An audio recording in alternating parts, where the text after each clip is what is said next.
The views expressed, opinions given, and any communication made between the hosts and guests of What Are You Afraid of Horror and Paranormal Show do not necessarily reflect the views or opinions of Para-X Radio, EMC Network, or all services that play this show.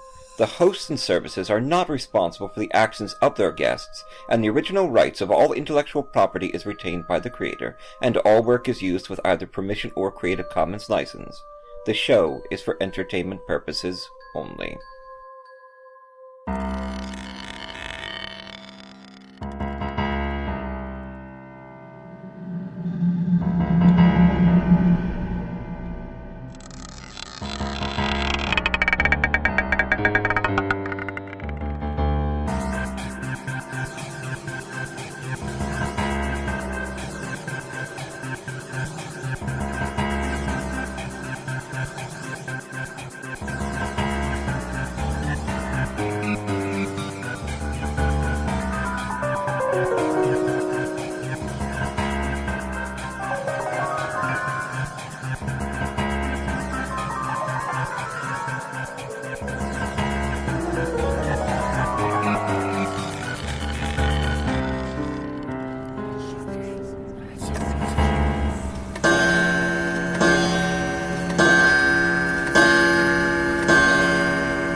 Spooky! We're getting closer to Halloween. Yeah, it's right upon us. I'm T. Fox Dunham. And I'm Phil Thomas. And this is episode 130, The Haunting of Heather Taddy. Yes, it sure is. I know, it's going to be really cool. I'm looking forward to this episode. Yeah, me too. Heather is a remarkable individual. She's been doing paranormal work for years. Yeah, very long time. So, you getting excited for Halloween? I am very excited. I am very excited. The closer we get, the more, upset I get, though. Because, I know. You know what I mean? It's slipping away. I feel it's slipping away, and after it's over, then you got November, okay, whatever, you know. I mean, Christmas is fine, too. I like Christmas, but, Halloween is just something about this time of year, and it's not too cold, it's not too warm. It definitely feels like fall out there. Yeah. Right now. It's really blustery. I'm looking forward to it tomorrow. Well, of course, we have a bomb cyclone. Right. Yeah. Allison has been going around saying bomb cyclone for 2 days, and she goes, on Thursday there's going to be a bomb cyclone. I'm like, hon, do you know the kind of environment we're in? You're going to get arrested. I'm not coming for you either. Yeah, don't pause between bomb and cyclone. I appreciate dramatic effect. I really do. But, bomb. Let's be careful. We're in a kind of tense situation. Yeah, we sure are. Bomb cyclone in Pennsylvania. But I got you something, remember? I got this in Jim Thorpe. Okay. When we went up a few weeks ago. Right. We had a lovely dinner there. Of course, we hiked around the forest river, but I called it an amazing bass. Oh, did you? There. But I always get you something. Oh, yes, you did. Halloween things. Hey. And there you go. Oh, I like that. It's a wee owl. It's a wee owl on a pumpkin.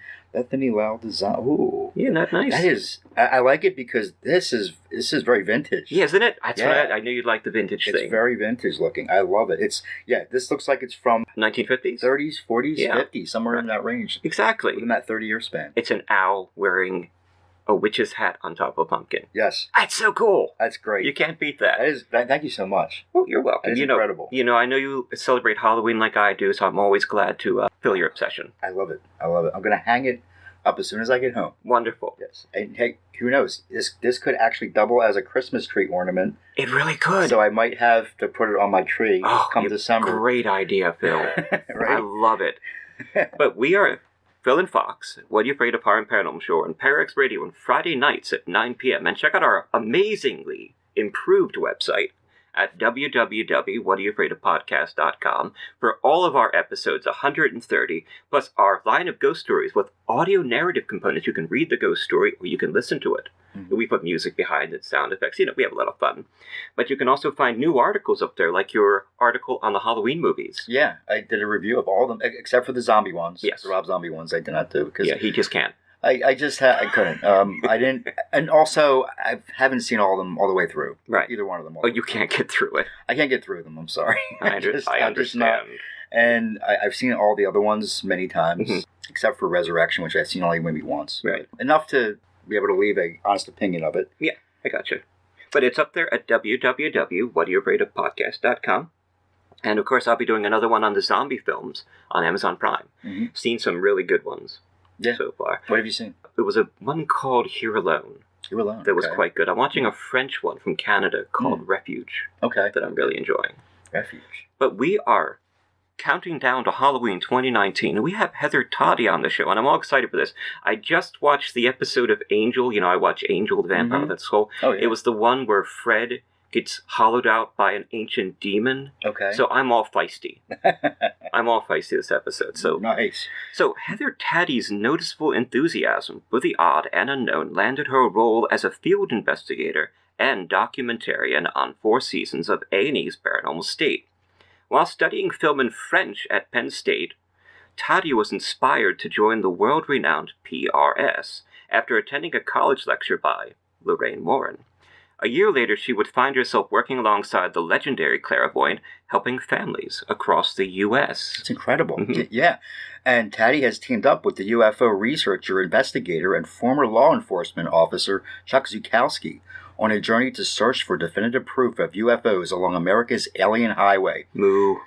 Moo, right? Yeah. Now, together with Chuck's son, Daniel Zukowski, they pursue cases that authorities ignore, find the evidence that others have missed, and interview witnesses that are otherwise afraid to come forward. Alien Highway premiered in June on the Travel Channel. From leading her friends on excursions with a video camera to explore haunted locations, to eavesdropping on her older brother playing with a Ouija board, Taddy clearly got into this field for the thrill of it. When she isn't alone in her creepy basement talking to herself, or looking to the skies for the unknown, Taddy is a musician, horror movie fan, and roller skating queen. Hello, Heather, how are you? Hello, you guys. I'm great. How are you? You guys made me sound really cool. Well, you are really cool. She is. Yes. She's quite noted. Thank you for being here. Yeah, thank you. I've had contact with you for a while, thanks to Katrina Weidman, and I sort of kept you in my back pocket until we really could get the most out of you, and it's our Halloween countdown. Perfect. What better time? This is our last episode before we go down to Cape May for the big Halloween bash that we're doing down at the Marquis de Lafayette. Halloween at the beach. Yeah, it's next weekend. Next Friday. Yeah, it's going to be a blast, all right. I hope I live to it. If you live to it. Yeah, I'll just watch Angel again and get into the fight. You hope you live to it or live through it? Both. Oh, both. Okay. Both, yeah. But it's going to be fun. We're going to go down and at the Hotel Marquis de Lafayette. So, Heather, it's great having you on the show. How long have you been interested in the paranormal, and how did it all start? Well, I'd say as long as I can remember, I've always been intrigued by all things paranormal, including aliens. I'd say probably before I was 10, from what I can remember, but I was always fascinated with the idea of spiritualism and the use of a Ouija board.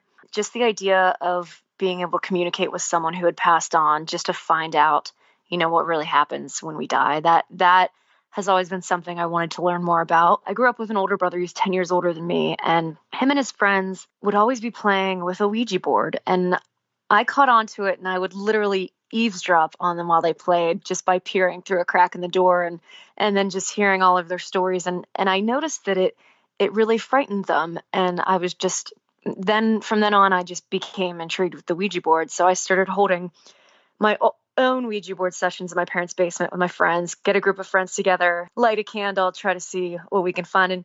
And we had some weird things happen. From there, we got into ghost hunting. So we would just I grew up in central Pennsylvania. So there were a lot of random haunted places that people knew a lot about. So we would trespass, go into abandoned buildings that were said to be haunted, and just kind of search for evidence. That was the goal. I wanted to see things so that I could, have validation that ghosts and spirits are roaming this earth. When I was really young, I always had a video camera in my hand, like always. I just was obsessed with documenting my life, documenting other people. So it worked really well going on ghost hunts because I would just have my camera on and see what would happen. Always filming, yeah.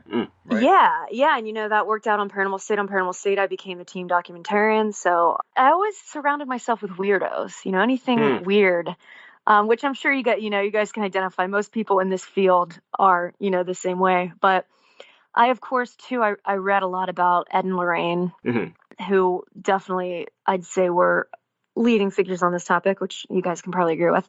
And then from there, I remember staying up late and listening to Coast to Coast. So it all just kind of comes together. Well, Ed and Lorraine definitely created not only the field of paranormal research, but also the field of paranormal media. Yeah. They're the ones Yes. that, I mean, because They're pioneers of it. They would do their ghost hunting, and then they would go and do lectures. Yeah. And that's where this whole thing started, and now we've got a major channel, which is basically the paranormal channel. Right. And, of course, we have the lectures and the various books that have come out. And, of course, I'm reading through all my demon hunting and all my demon-haunted books, going back to that thrill I had reading the Amityville Horror. Mm-hmm. Right. Nothing really gets you, like, really, truly being scared. Right, I totally agree. I felt the deepest of lumps, and I felt the worst of sadness, and I've even felt anger, even though that doesn't really come naturally to me. Mm-hmm. But nothing beats the thrill of fear. Yeah, it does. Yeah, it's almost primal emotion. Speaking of Ed and Lorraine, built a whole franchise, starting with The Conjuring. Yeah, The Conjuring. And now it's just kind of kept going with Annabelle and The Nun. The movies have hit. Yeah, they have. Yeah. And have you seen them all? Some of them, most of them, okay. Yeah. I love them. My favorite is the first one. Yes. Yes, but Paranormal State was a reality television show headquartered at Penn State and features the Pennsylvania State University Paranormal Research Society. It was on A&E and featured some intense episodes. How did you get involved with Paranormal State? I completed my first 2 years of college at a branch campus of Penn State. And the following year, I would be transferring to the main campus at Penn State to finish my major. I studied film and media studies, and then I was really close to having a minor in French. So French was like a big focus for me too. But one day I was in one of the student lounges and I was actually studying for a French test. And I noticed right out on the table, there was a Halloween edition of the college newspaper. And it highlighted the Penn State Paranormal Research Society. And it talked about this big conference that they put on every year called UNIFCON. It was this big paranormal conference where they'd have George and Kathleen Letts from Amityville. They're speaking. They had Jane Grant from Ghost Hunters. They had Lorraine Warren, of course. But it was just this big university-held conference about the paranormal, which I thought was amazing. So I remember I told myself, the following year when I move up to the main campus at Penn State, I'm going to join this club. So I saved the newspaper article, and I actually still have it to this day. But that's how I found out about the club. And when I joined the club, I had no idea about a TV show. They had been in the process of creating this show for a while, but I had no idea. I just went to these meetings because I had such a strong interest in the topic, and I liked talking to other people about it. So every Sunday we had meetings, like 2-hour meetings at a building on campus. And you walk into this room and there's just there's all these tables facing each other. And it's just a group of college students that are really into the subject, talking about their own experiences and maybe experiences in the news. And it was just a really awesome experience going to these meetings and, just talking about weird stuff. So it was about the 5th meeting in, I noticed there was a new face in the room. And this guy had this stack of pamphlets. And I remember thinking, what is this guy doing here? Right. And then at the end, they handed out these flyers that basically said, do you want to spend time in a haunted location and travel around, the U.S. to stay in the most haunted locations ever? And I was like, yes, sign me up. So I filled out this 20-page pamphlet, and basically, I kind of forgot about it and I went back to my studies because I was always really, really focused on doing well in school. And I got a call about maybe 2 or 3 weeks later from the producers saying, because I had already gone to a casting call and everything and filled out the pamphlet. And then they called me and were like, yeah, we want you on the show. And out of everybody that auditioned, Katrina and I were the only 2 that got picked, which was funny because, going to the meetings and stuff, I started training to become a field investigator. And I had met Katrina in the club, and right away we hit it off and became really good friends, and we're still best friends to this day. So it's just really amazing that we both got picked, out of everybody. And it was a huge deal at the time. We would there were flyers everywhere on campus for this show. So. Oh, I'm sure. It was meant to be. And thank you, Kat, for putting us in touch.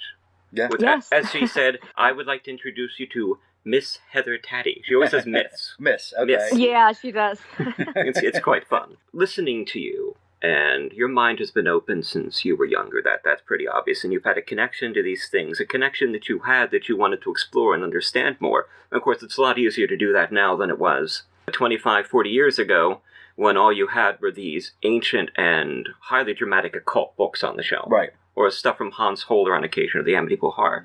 So, Heather, do you have any psychic ability?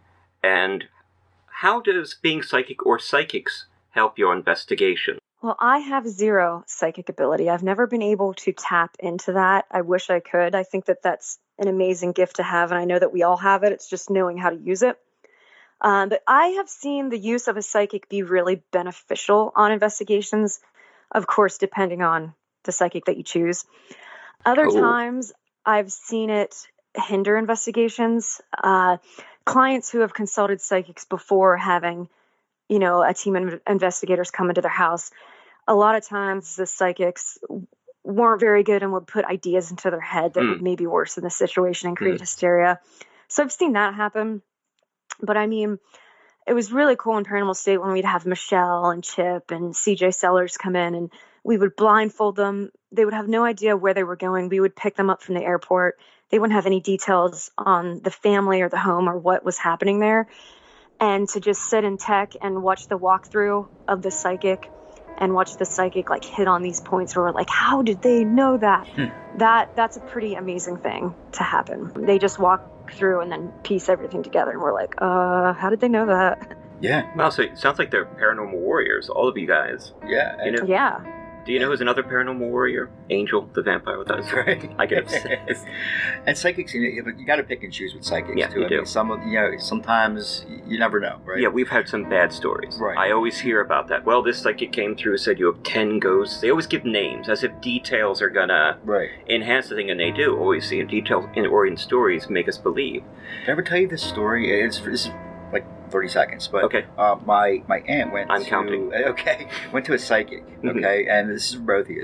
My aunt went to a psychic, and there was in a room, and she was channeling my aunt, and her aunt was there, and she hit on a lot of things, but she hit on something that I did like 15 years ago, 20 years ago, in the 90s, and me and my buddy were wrestling, and we knocked over a large statue of the Blessed Mother, right, that my aunt had given my mom, and broke it, and we attempted to glue it back together, and she went and she was explaining this, and my cousin was just like, she couldn't believe it, because there was no way she would have known that. There's no way. Yeah. And not many people really know about that. Yeah. And yeah, we did. We knocked it over, and she says, I haven't told anybody about it, and how would this person know? And she told me that story, and I just could not believe it. I mean, I think that person possibly was legit, and if she wasn't, I don't know how she got that information. You know what I mean? We're going to be right back with Heather Taddy on What Are You Afraid of Horror and Paranormal Show. This is episode 30, The Haunting of Heather Taddy,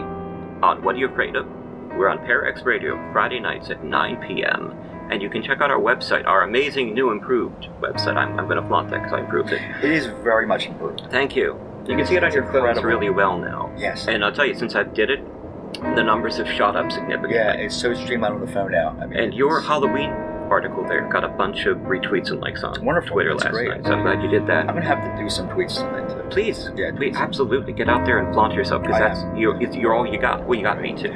That's right. I'm out there making sure you're good. But we'll be right back on episode 130, Haunting of Heather Taddy. What are you afraid of? I'm Tim Wagner, Bram Stoker award-winning author. Hashtag Grave Girls. This is Katrina Weidman of Destination America's Paranormal Lockdown. This is Jim Chambers. I'm the author of The Engines of Sacrifice. This is Jasper Barr, award-winning author of The Final Cut. And you're listening to What Are You Afraid of? What Are You Afraid of? To What Are You Afraid of? What Are You Afraid of? Love it. Fantoxic, please. Fantoxic. Once a year, we celebrate the dark, glorify the shadows, and summon the monsters to walk with us in the daylight. Once a year, we wear our darkness in normal society. What Are You Afraid of? Ghost stories, interviews, horror fiction, music and comedy sketches, plus witty banter with horror authors T. Fox Dunham and filmmaker Arthur Phil Thomas. We're counting down to Halloween 2019 with extra episodes of the show plus 2 specials. Phil and Fox will be at the Hotel Marquis de Lafayette in Cape May, New Jersey on Friday, October 25th in the evening to listen to your ghost stories and record our 4th Halloween special. Halloween at the beach. What are you afraid of? What are you afraid of? 4 years of horror with over 130 episodes, 200,000 international downloads, and named number 12 in FeedSpot's top 30 horror podcasts. So celebrate your darkness this Halloween 2019 with Fox and Phil on What Are You Afraid of Horror and Paranormal Show on Para-X Radio on Friday nights at 9 p.m. and at www.whatareyoufraidofpodcast.com. Come and get some candy, kitties. Coming back on What Are You Afraid of? I'm T. Fox Dunham. I'm Phil Thomas. And this is What Are You Afraid of Horror and Paranormal Show on Parax Radio Friday nights at 9 p.m. And check out our website at www.whatareyoufraidofpodcast.com where you can find our archive of ghost stories. We got a lot up there. I'm always putting some up every week. And every one of them has the written component or the narrative component. You can press a button and listen. Yeah. Listen in your car on the way home. Mm-hmm. It's the spooky season. You don't just have to read it, you can hear it. We're going to be in Cape May next Friday night, October 25th. You're coming down. Mm-hmm. We're Halloween at the beach at the Marquis de Lafayette Hotel down in Cape May at the southern tip of New Jersey. A wonderful place for ghost stories, and they just do so many fun things for Halloween. And you can find more information about that at www.whatareyoufraidofpodcast.com. Hopefully it will go out live, but as we've learned from trying to do live broadcasts from haunted houses, they're usually old buildings that have very poor internet. We've always had a problem. Yeah. You know, Gettysburg and... Yeah, Mark Nesbitt's place, we couldn't get a signal. No. Yeah, that was not fun. No. And of course, Penhurst. Penhurst. We're back with Heather Taddy. She's been wonderful so far. Very charming guest. Very intelligent. Somebody who's been doing this for a long time. And definitely has a balance. She's not one of the people that goes out and dramatizes things or fictionalizes it to tell the story, because there's so many people out there who create this personal narrative, and if the facts don't fit that narrative, they dismiss it. Yeah. You know, it's like, oh, this house isn't old. Or, oh, the ghost didn't do this, so it can't be a haunting. And then there are people out there that understand that they don't really know the nature of these things. Right. They're just out collecting evidence. It's like people who have demonic hauntings. There are all these weird behavior, and half these demonic hauntings aren't really demonic hauntings, as we talked about. Right. But they don't really understand the nature of these things, so you can't quantify the human motives. Mm-hmm. Do you know what I mean? Yeah, absolutely. It's like, why is it banging on the door? Why do I see this image? And they have motives that we don't understand. Mm-hmm. Right. They're not human. They're not human. Well, some of them were once human. Yeah, some of the ghosts I'm talking about. The ghosts, right. But it's like trying to ask an amoeba and say, well, the amoeba just wants to get a job, drive a car. It doesn't work. But, or eat a brain. Yeah. The brain-eating zombie amoeba. Yeah. Yes. Yeah, but Heather's been doing this a very long time. Yes. So was there a paranormal experience that actually terrified you, and could you tell us about it? Ooh, I would say an experience that terrified me.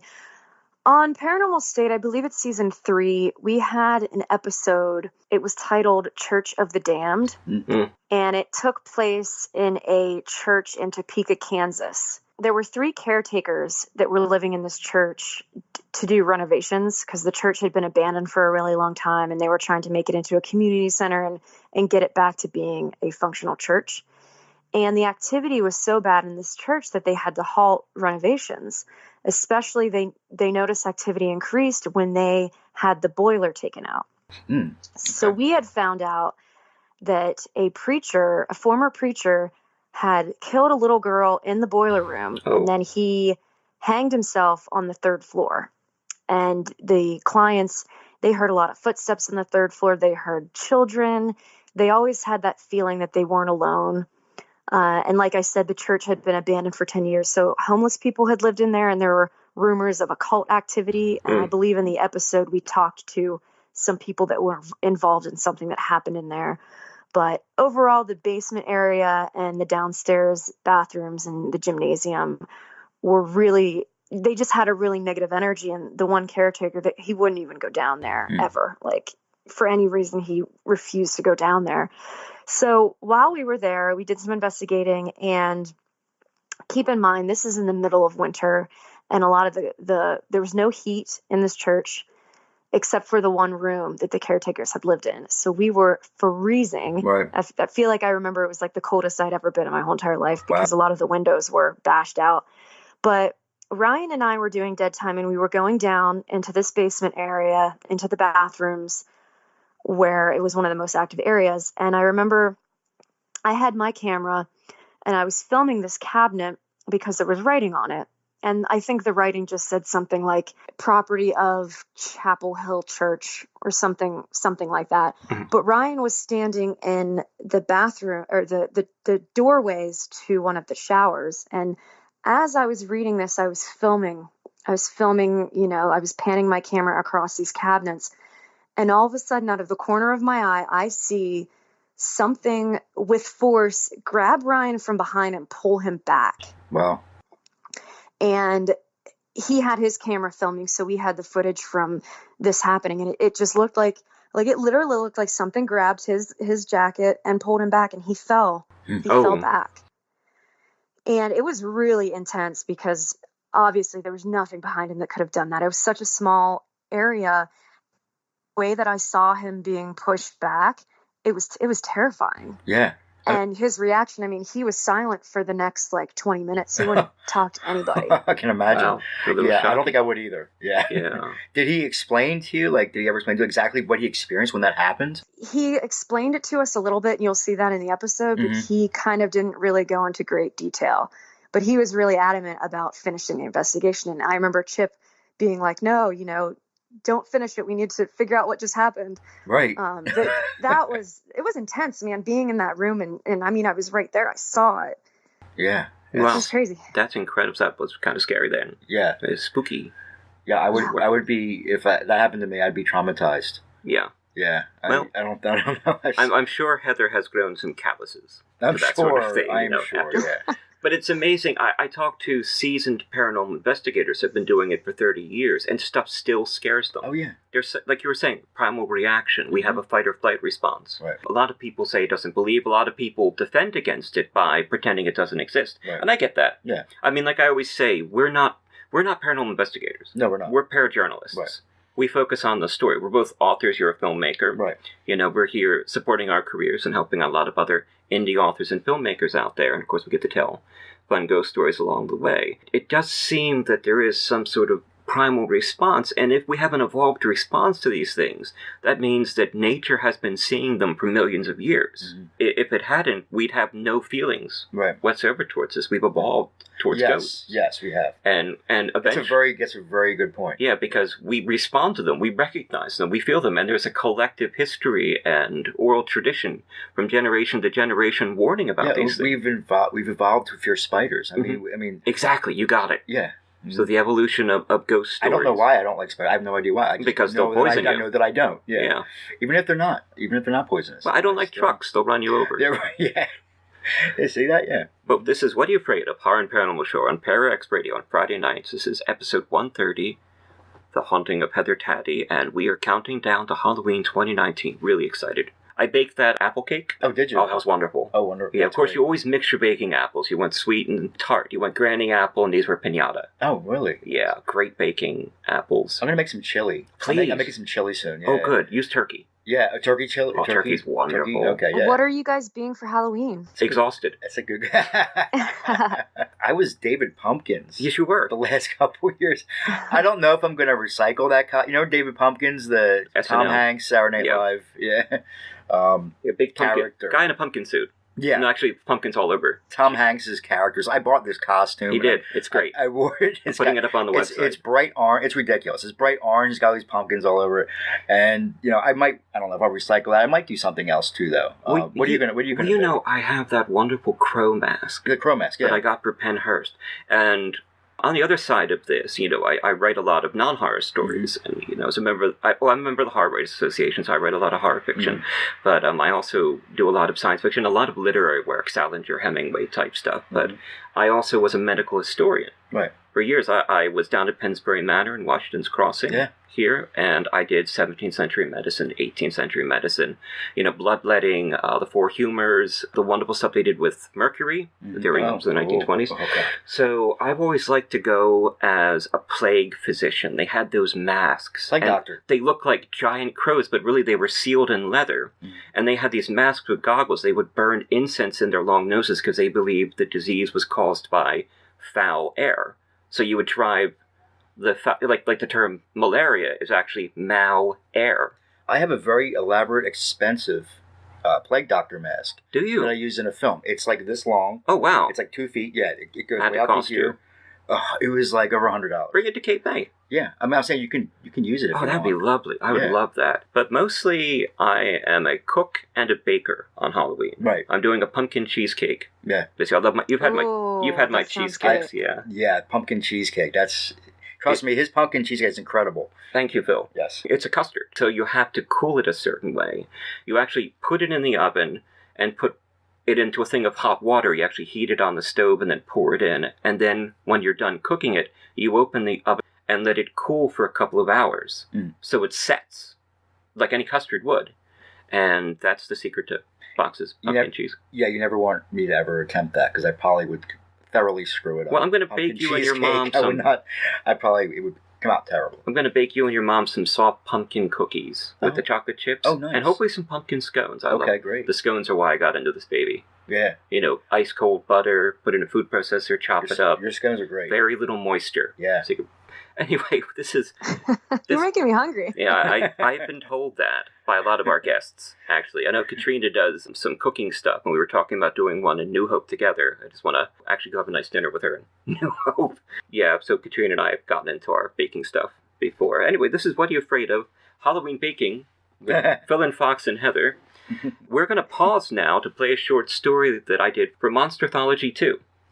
I try to vary the topics on the show, and this was one based on the Frankenstein stories. Yeah, by the way, I read it. Oh, thank you. I did. I read it the other day. I loved it. Yeah, I thought it was great. Yeah, it was fun. I read it the other night. Like I was talking about, I write a lot of historic fiction, too, and I've studied these subjects for years and years. I'm sorry I didn't mention it to you. That's fine, Phil. But I did. I sat and I read the digital copy. I appreciate that. It was great. But your story's, of course, very good, too. Thank you very much. Tinfoil Bullet. Tinfoil Bullet. Yeah. Kind of said that on purpose. Well, we're going to play that, read by David Walton, and we will be back with Miss Heather Taddy on What Are You Afraid of? Paranormal Shows, episode 130. We're on Parax Radio Friday nights at 9 p.m. and find us at our website at www.whatayouafraidofpodcast.com. Potentia, a horror fiction written by T. Fox Dunham and read by David Walton. They dwelled in the camps, surviving in the squalor, toiling in the war factories, slaves for their masters. The janitor was alive, and had been so for a very long time. Always did he search, seeking the demon, searching for his creator, so that his torture might end. The gods had imbued him with immortality. But what was life sans love? What was life without beauty? The janitor walked to the edge of the wall, beneath the shadow of the guard tower. The little girl held his hand, keeping him company on his morning stroll, distracting the old beast from his memories. Amalia sat on the stony frozen ground, dirtying her monochromatically striped uniform, and cupped the single winter crocus that had managed to sprout through the packed earth. Somehow, life abided. Somehow, it had survived. Beauty. "Come, Shatsy," the janitor said. "You mustn't let the guards see you sitting in the dirt. Pick your flower and I will take you to play with the other children." "That'll kill it," the little girl said. "Then it won't grow and be pretty. We need more pretty around here." "Of course. How wonderful." One of the guards gazed down from a concrete tower, aiming his rifle at the two of them to make his point. The janitor took her hand, helped her up and walked her back to the barracks. The chimney poured ash today, giving the air a taste of bitter brimstone. She paused and ran her little fingers along the heavy black sutures sealing his sliced flesh, running them up below his worker's uniform. "Did you hurt yourself on the ice? In the country, my brothers and I used to play on the ice, and once I slipped and broke my leg. I wore a cast for 2 months. I had surgery to make me stronger, so I can live forever." "Who did that to you?" she asked. "Sounds awful. I'd miss my parents and my friends too much." He paused and sighed, wistfully scanning the makeshift barracks. A pair of SS guards marched a group of workers to the ammunition factory built into one of the subcamps, feeding the machine as the Greater Reich beat back the voracious Russian wolf, eating up its borders through Eastern Europe. The emaciated inmates stumbled and staggered, supporting their bodies. For them, immortality would be hell, an unending torture that he knew too well. But tonight, it would at last end. The janitor had found his creator. He let go of her hand, kissed her head, and pushed her off to play on the slide the SS had installed. The janitor noted several missing faces, fodder for their experiments, for his. His creator devoured them, feeding them to his dynamo, trying to recreate what they had accomplished together. Visions of those dark moments of birth flashed through his mind, still haunting him even 215 years later, as if his flesh had just undergone the transformation. His body jerked from the memory of the current ripping through his limbs. The pain had never quite gone away, always gnawing at his muscles and filling his altered head with nightmares. The janitor strolled to the medical building, entered the dressing room, then fetched a mop and pail from the closet. The mop was stained red. He could never wash out the blood, and the SS couldn't supply him a new mop. He grabbed a dirty rag and covered his mouth to help filter out the chemical fumes, and to conceal his face in order not to blow his cover. He'd spent too many years tracking the scientist through Europe, following him through the wars of German unification, when the scientist offered Bismarck his unique qualities and talents, then through his development of evil weapons used in the First War. The janitor gripped the broom in his large hands, never quite getting used to the bulky replacements for his original set. He didn't remember much before his transformation, but he knew he'd been born with fine, dexterous hands. The janitor swept the ammunition factory and mopped up bloodstains. The SS used the inmates as slaves, fodder for the machines to make bullets and bombs. Children polished the inside of small shells while their parents ran the machines, knowing the last batch of ammunition would probably be used on them before the Red Army overran the camp. Over the decades, chasing his quarry, the janitor had witnessed terrible war, always living in the mud, while his target used the Frankenstein family fortune and name to dwell with the wealthy, a member of the Thule Society that influenced the Weimar Republic behind the scenes and financed the rise of the NSDAP. The would-be scientist had studied long since their last encounter in the frozen north, when one survived the fire and the other survived the ice. They could always feel each other, sensing the shared power across continents and battle lines. Long had the janitor followed his creator, longing for their private war to end without more casualties. Visions of the life before haunted him in the empty building, the faces of the dead. It should have ended before Justine, but the janitor had been weak, burning with rage. In that same anger, he destroyed his creator's bride. It was his fault. He was responsible for all the death, even though madness and obsession, a sense of cosmic loneliness, had driven him to it. It should have ended with the first murder and the death of the housekeeper who was blamed for the death of the boy. And now thousands had suffered in 2 world wars, soon millions.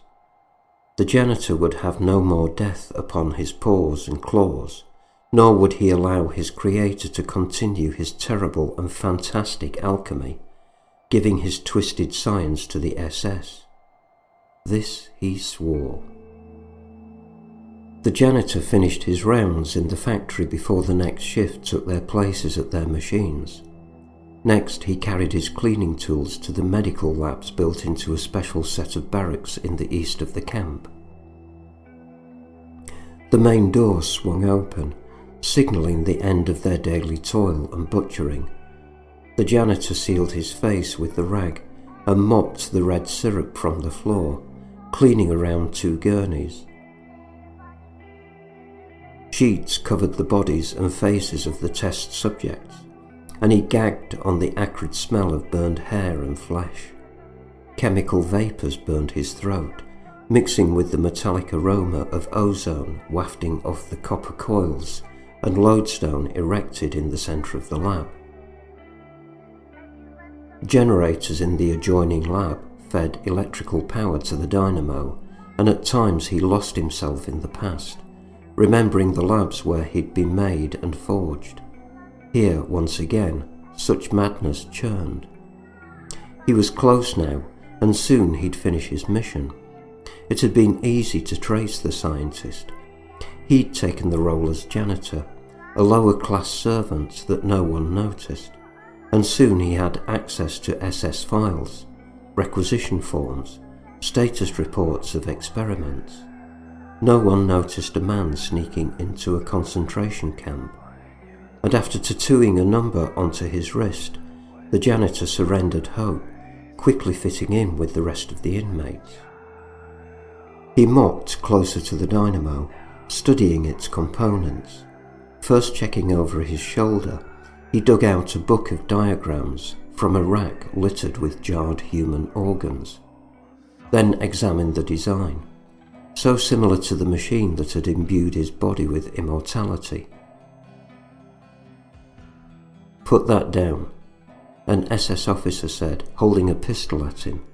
2 guards aimed MG-42s on either side. Blood and carbon stained the officer's lab coat, and he holstered the pistol then, changed out of the soiled coat and put on a black jacket crisp with the double letters insignia of the Schutzstaffel. "Did you not think I would know you?" Hauptsturmenführer Frankenstein inquired. "After all, you are my god, my maker." "As you made me," the janitor said, stunned by Frankenstein's perfect flesh. Somehow, he had healed all the scars and wounds, even looking human. "And you have taken my name." "Why not?" the SS officer asked. "Your name, your family fortune, your Schloss. I am your son, am I not? At least, you made me, or perhaps built me." "You are not my son," Victor said, shedding the guise of the janitor. "I have followed in your footsteps, continuing the work that you began when you sutured and nailed me together from discarded limbs and organs. Of course I am your son. Did you not create me as a father would?" "As you created me that day in the Arctic," Victor said.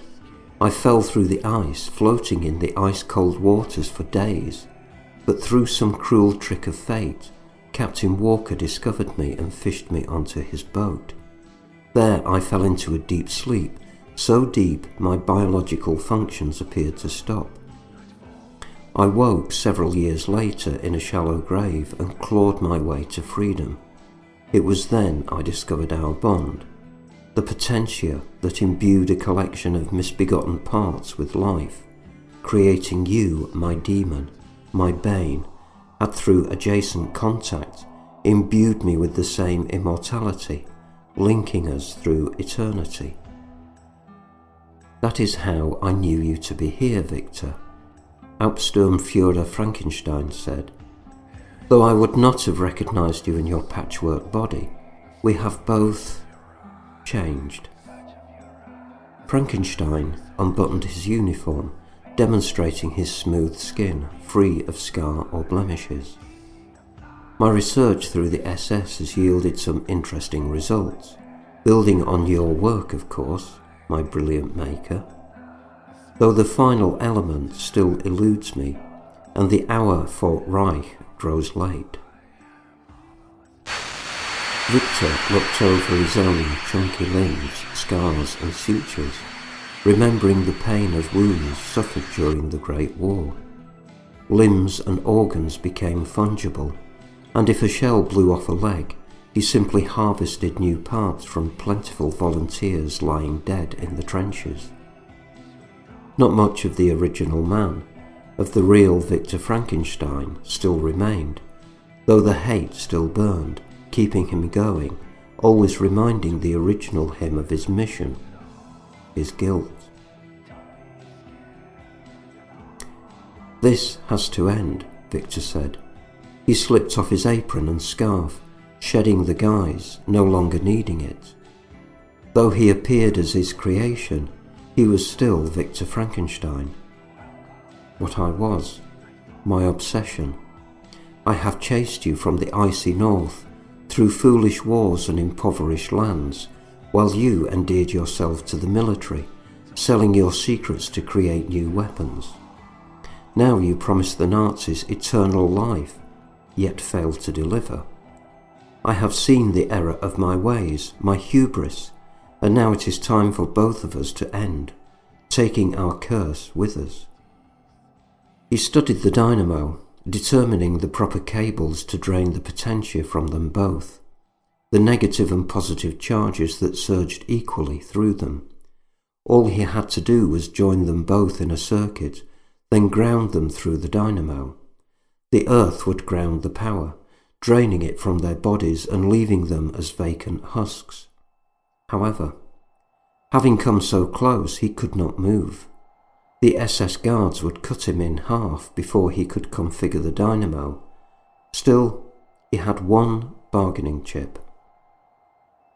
One of the officer's assistants brought the demon clipboard, then cleared the room fast, and he furrowed his brow, reviewing the figures, then finally lobbed the clipboard at one of the gurneys, growling in frustration. I can transfer the Potentia in a human body to another, extending lifetimes, even healing, but it quickly dissipates. Victor stepped forward and examined the dynamo, studying the weave of copper coils and the shape of the lodestone. His skin tingled as he interacted with the electromagnetic field. Cables ran to 3 different gurneys, running underneath the opaque sheets. It is a near-perfect replica, sans a few alterations. It is burned into my memory, his demon said, yet I do not understand.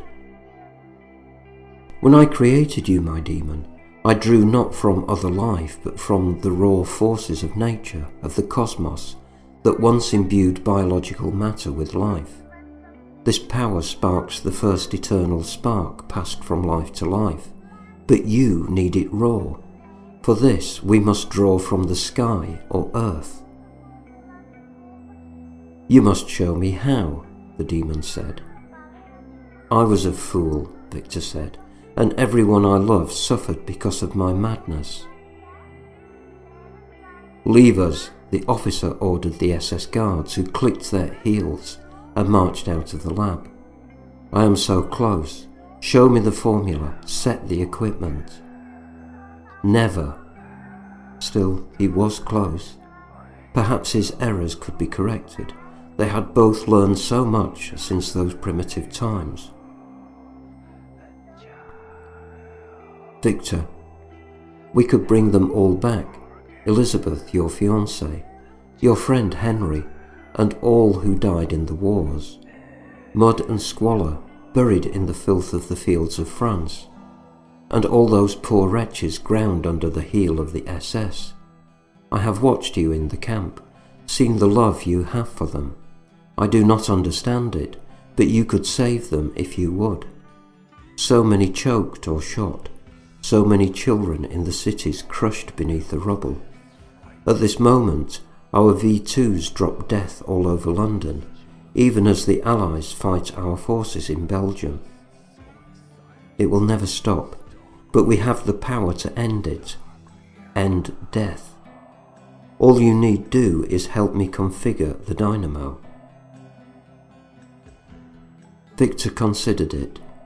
At first, he nearly denied the request, but it might work.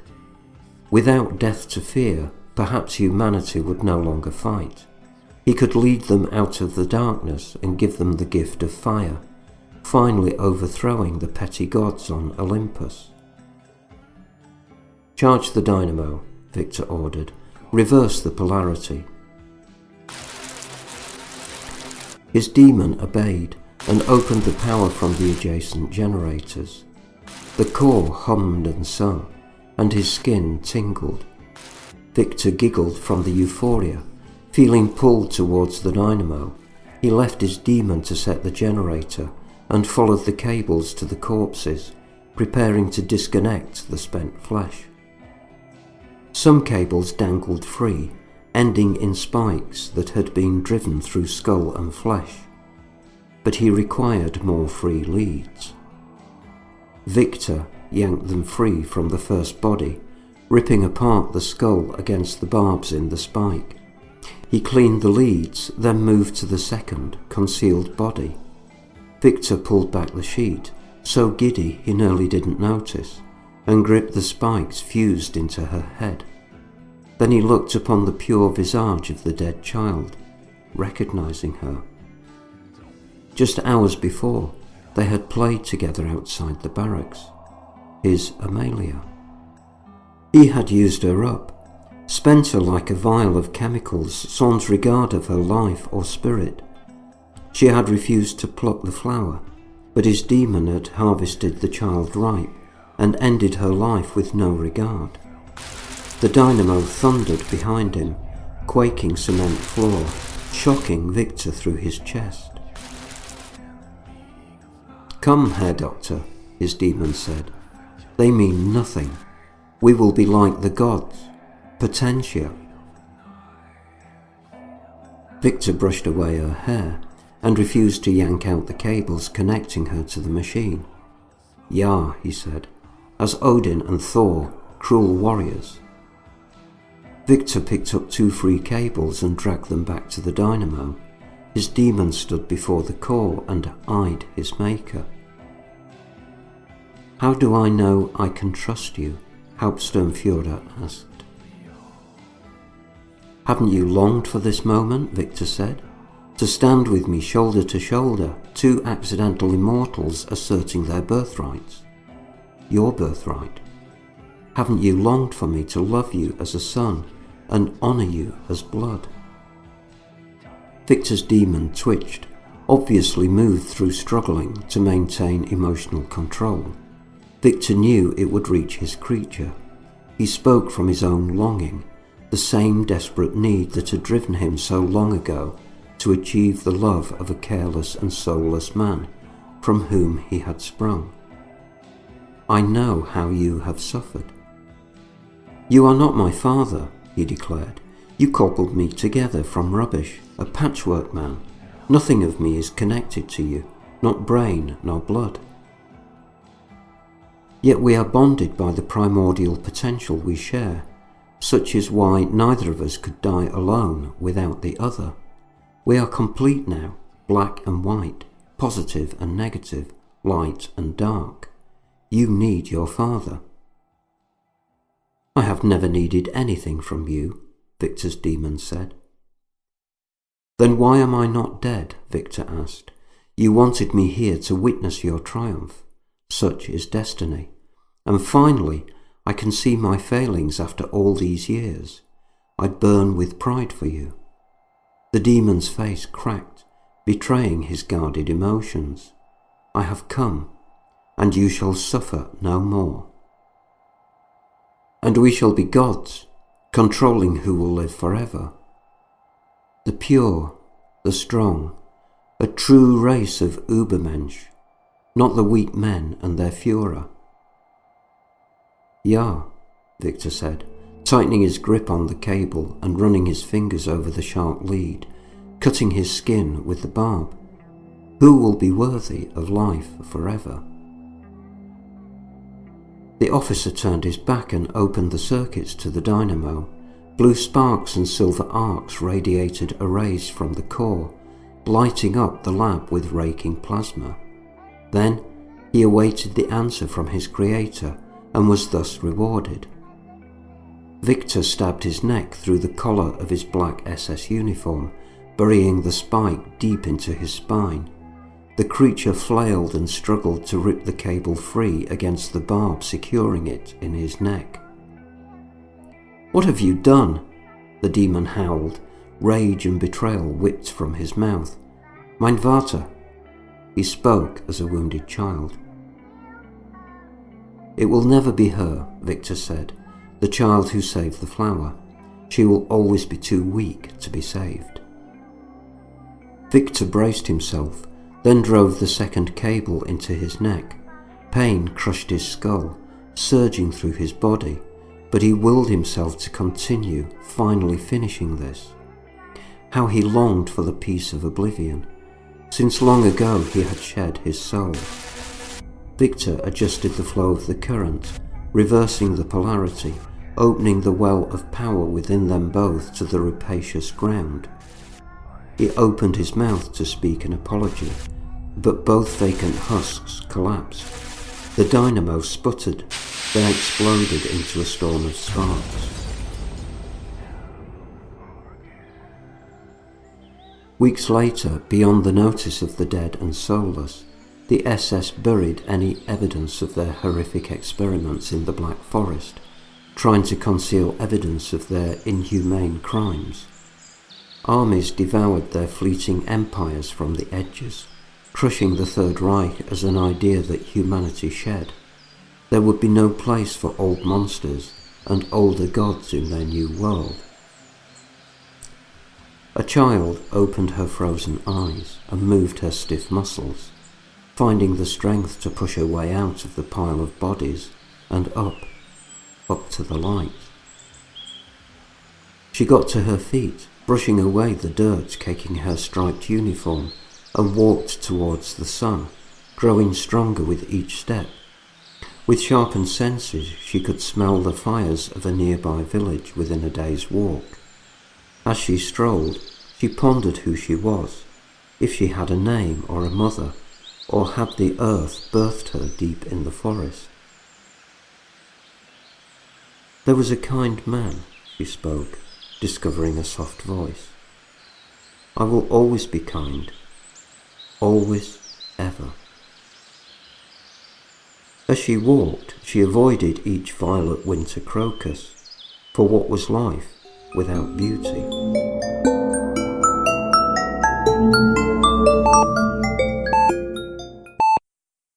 Mercy, a new horror medical thriller from author T. Fox Dunham, published by Bloodbound Books. Based on the author's horrific battle with a rare form of lymphoma that involved intense chemotherapy and radiation, Fox turns the horror of his experience into terror on the page. William Saint is dying of cancer.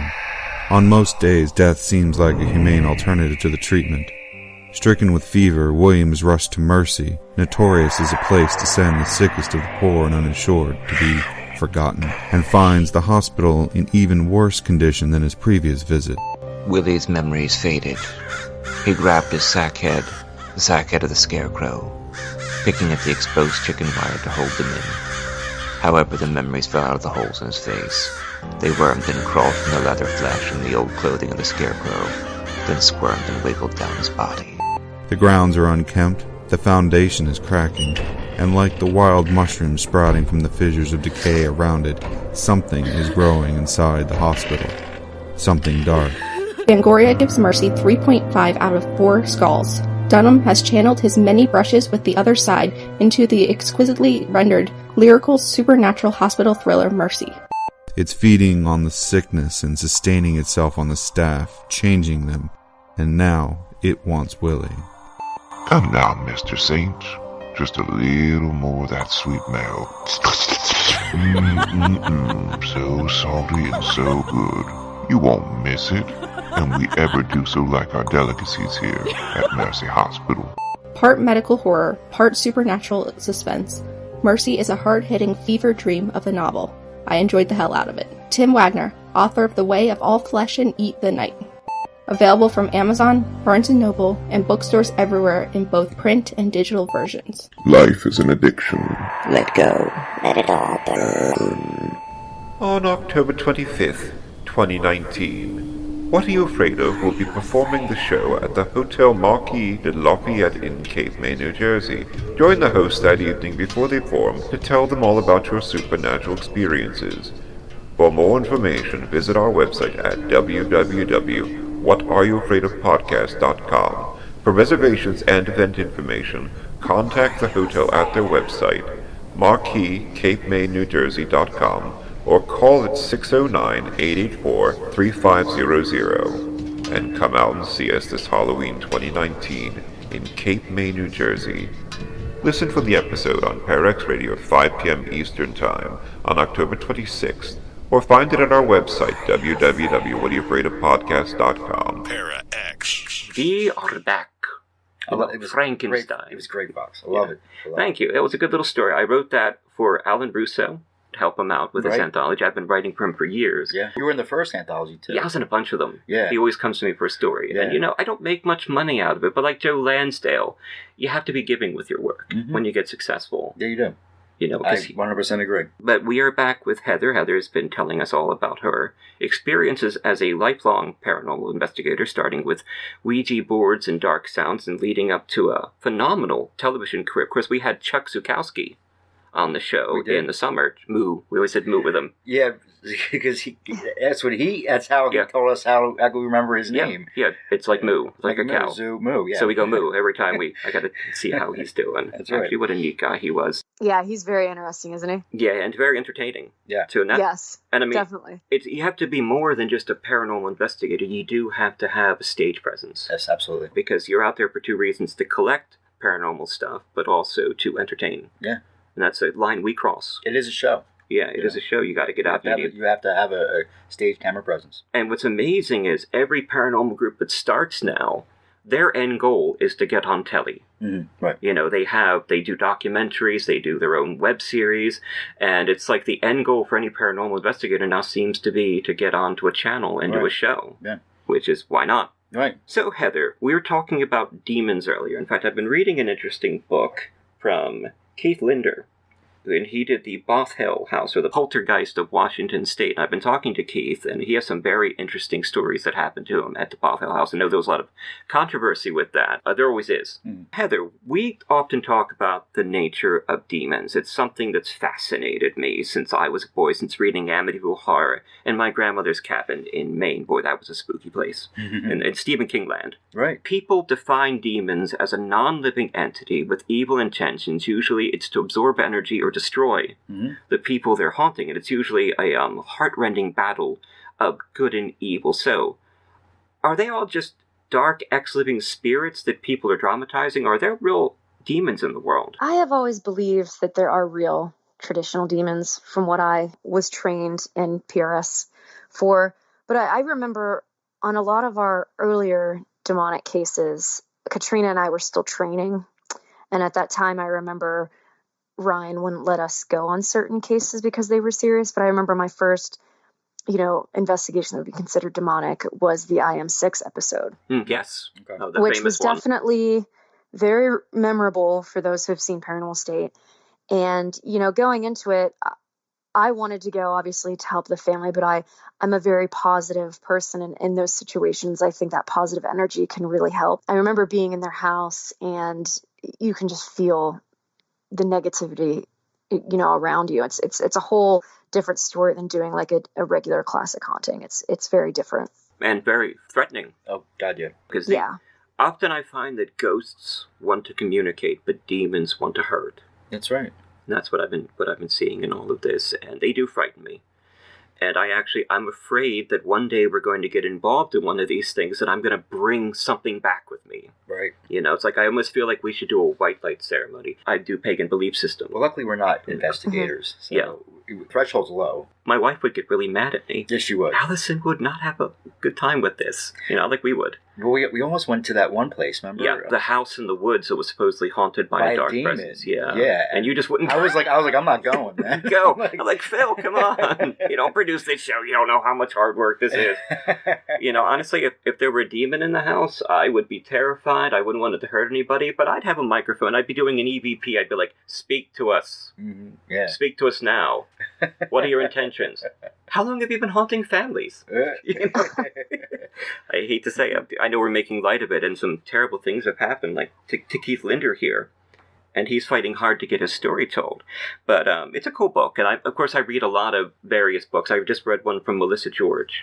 That's very good. Right. And I put her on the show. You can find these books over at our website at www.whatayouafraidofpodcast.com. My favorite books on the subject of demonology would probably be The Demonologist, which is mostly about Ed and Lorraine. But that book, I've read that probably 50 times. And then Hostage to the Devil is a really good one. Oh, check that out. Well, yeah. Get some more guests on, that kind of thing. Speaking put that on my reading list. Yeah. Because, I every Halloween I go through these books, and I'm actually reading for entertainment, but I'm also reading to find guests for 2020. In fact, I don't know, we've hit some kind of peak. I'm getting emails from media relations people all the time now. Right. From people around the world. And I have to sort of tell these people, look, I got a lot of people coming in. Yeah. Take your time. We're pausing in November and December, because Parax Radio does not want me to get pneumonia again. For a cancer patient, that's a very bad thing. Yeah, Last year took my ass out of the world. Are you getting the pneumonia shot? Or? Well, I already have it. Oh, you have it? Still walking for. Okay. But anyway. That's good. That's great. That's great. When this happens, someone calls you because they have a spirit in their home that frightens them. So what is your advice on how to deal with that? If you feel like something's happening in your house, record and document the phenomena as much as possible. Record details of the event, such as the time of day, location, and your state of mind at the time. Because I think a lot of times some states of mind can trigger events to happen. Mm-hmm. So I would advise the client to think about things really, really logically. If you're hearing footsteps, is it really your house settling?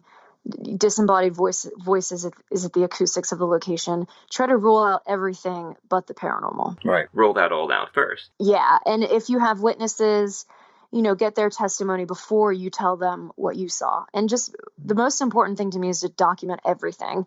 That way, when you're ready for a team and you really think it's paranormal, they have a lot to go by. Wow. Yeah, and I talked to a couple investigators, and I think this happened to like two of them. What happened was they went to investigate, and these people swore their house was haunted, and it ended up being mice. Mice. Yeah. It ended up being a mouse. They need an exterminator, just the other kind. Right. So we are on What Are You Afraid Of? Horror and Paranormal Show, episode 130, A Haunting of Heather Taddy. So Heather, you are on Alien Highway, which is a show on the Travel Channel about the search for aliens with Chuck Zukowski and his son. Alien seems like a jump from investigating the paranormal ghosts and demons. Have you always had an interest in extraterrestrials? Are we alone? Well, I believe we are not alone. And my interest into aliens goes back to, I can specifically remember third grade, because in third grade we started getting these book clubs where you could order different kinds of books. And I remember they always had a couple alien abduction books, and I was the only one in my class that would order the books. So my teacher started to call me an alien, and then I came up with an alien name and a backstory to why I was an alien. So it started with that, and then of course just stargazing. I've always been fascinated with just looking at the stars and having conversations with friends about life on other planets. Is it possible?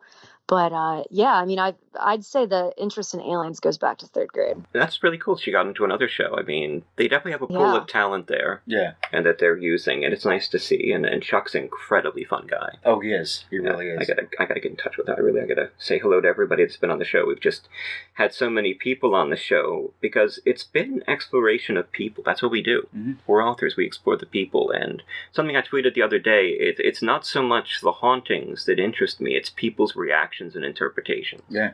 It's amazing how people put their own philosophies into what they're saying as they're trying to explain something that, like I said, I don't think we understand the nature at all. Now, you even told me, Fox, that I think didn't you tell me before that you had an extraterrestrial experience? When I was looking in the backyard and I was looking up at 2 a.m. and I saw this object doing 90-degree angles, which is impossible with current aerodynamic technology in space. Right. That's see. Oh, and then how do you explain that, right? Well, then there's the time they abducted me. That time. But I was I was in the hospital, a lot of morphine, I just had chemo, so I think it was them. Could have been. Okay, so wait a minute. Who knows? They're listening right now. Please take me away. I wanted to mention that we have a movie that was sent to us that looks pretty cool, called Callous.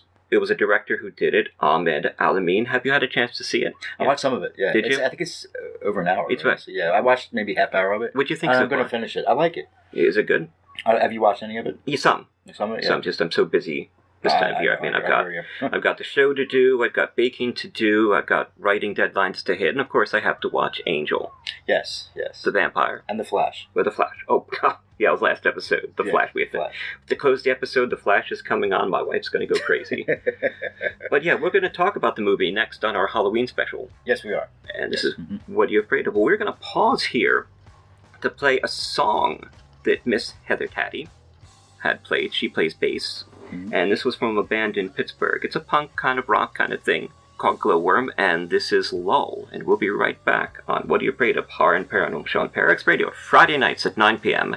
And check out our website for more information on Heather and this episode, and links to places like Glowworm, where you can find, link to their Bandcamp page, plus all of our stories, all of our pages, all of our articles at www.whatareyoufraidofpodcast.com. And this is Glowworm, Lull.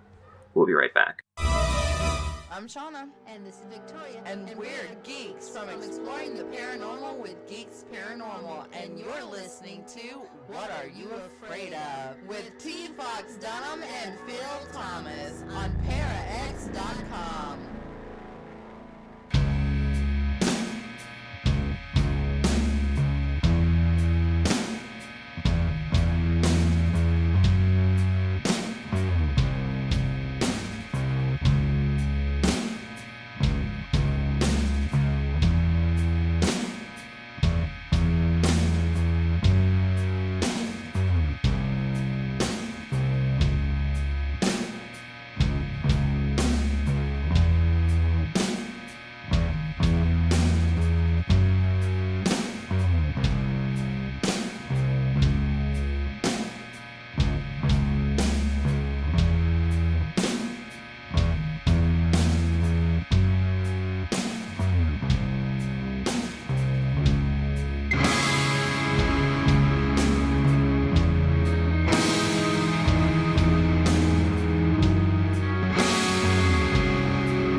And we're back. That was great. Yes, Heather, it was great.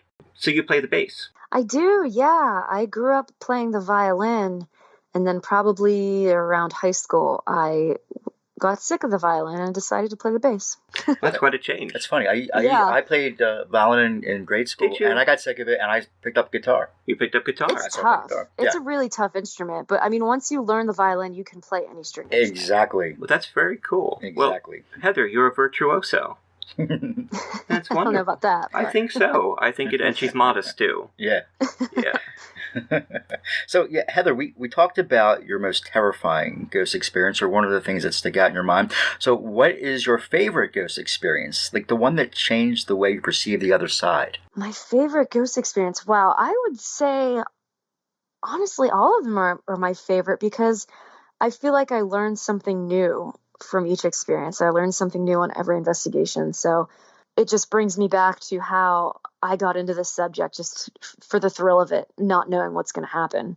Yeah. So I think every experience honestly becomes my favorite. And there's so many that you ask me that question, I honestly can't even think to pick one. I'm sure. Because I've had so many. So Heather, as I was doing research into your episode, you mentioned that you'd visited the West Virginia Penitentiary. Yes, the West Virginia State Penitentiary in Moundsville, West Virginia, I would say is one of the most haunted places I have ever been. I've been there a bunch of different times, and every time I've been there, I've had an experience. So usually when people ask me where the most haunted location I've been in, I always point to that place.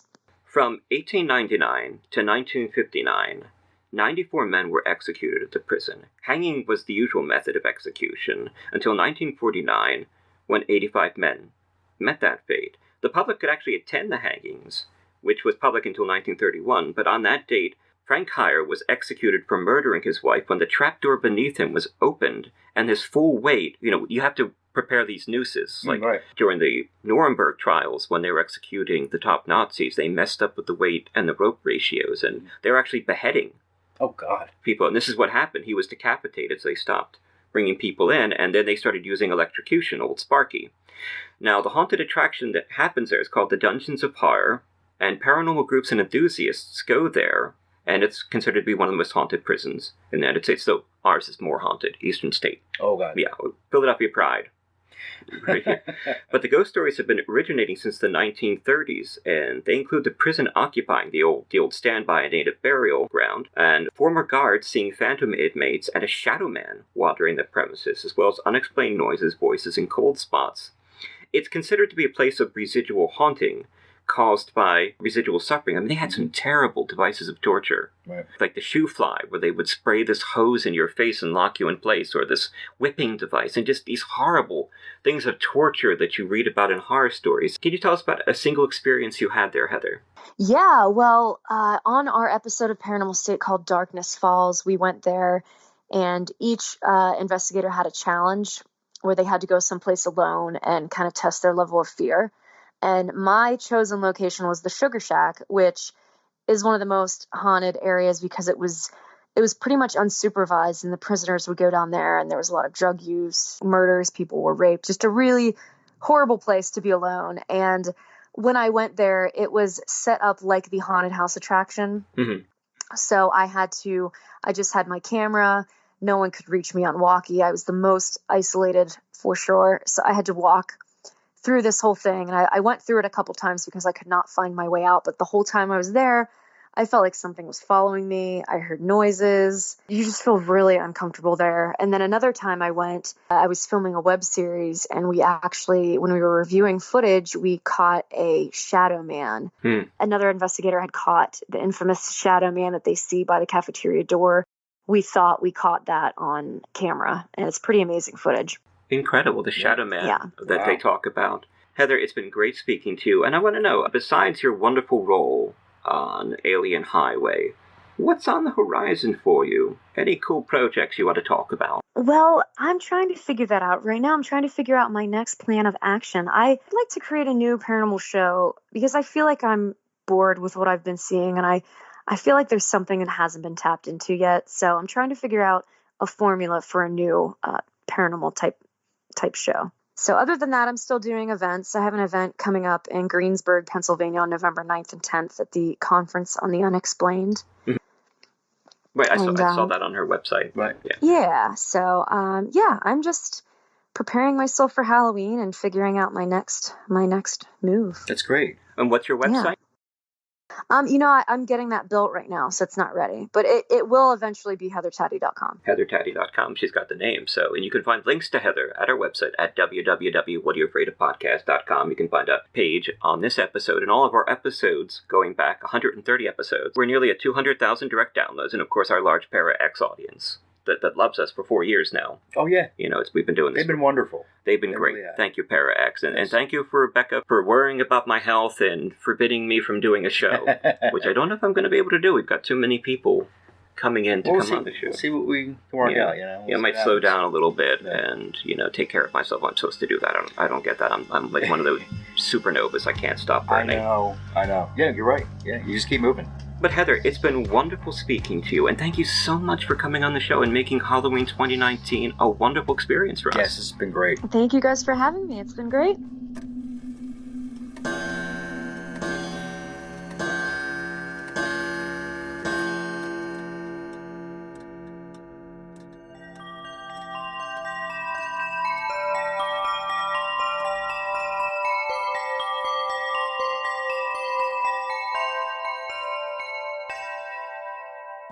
T. Fox Dunham lives in Philadelphia with his wife Allison. He's a lymphoma survivor, cancer patient, modern bard and historian.